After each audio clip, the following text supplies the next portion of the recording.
At dahil malapit na nga ang Pasko, double time na ang lola nyo sa paghahanap ng extra income. Yung tipong kahit hindi ko naman linya pinasok ko na rin para kumita ng extra.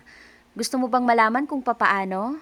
Tapusin mo yung video ko. May idea na ba kayo kung ano ito? Basta una kong ginawa, naglaga muna ako ng 5 pieces ng egg. Then kailangan natin itong durugin. Gagawa kasi ako ng egg mayo spread. At once na durug na, maglagay tayo dito ng 1 tablespoon ng asukal, 1/2 teaspoon ng asin at paminta. Ito pala yung madaling paraan ng paggawa ng ganitong klaseng palaman. At para mas lalong sumarap, mag-a-add ako dito ng Japanese mayo. I-mix natin ito ng mabuti hanggang sa ma-combine na lahat ng mga ingredients. Siguro mga 1/3 cup ng mayonnaise yung nailagay ko dito.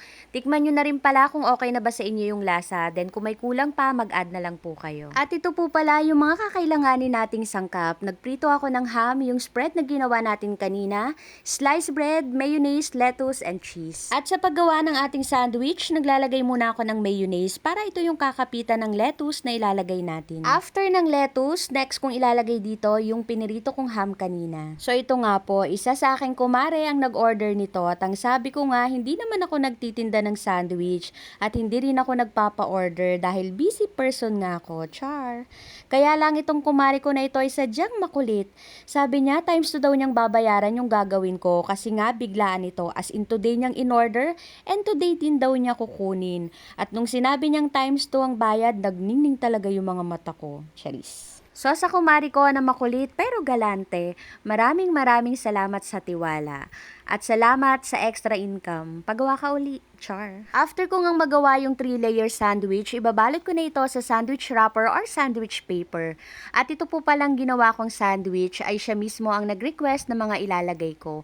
Gumagawa naman talaga ako ng sandwich, kaya lang pambaon ng anak ko sa school, pero yung ganito na pa-order ngayon lang. After ko nga itong may balot, hahatiin ko naman ito sa gitna. O diba, ang ganda? Bali 15 pieces pala itong in-order sa akin ng kumari ko at medyo marami-rami rin talaga.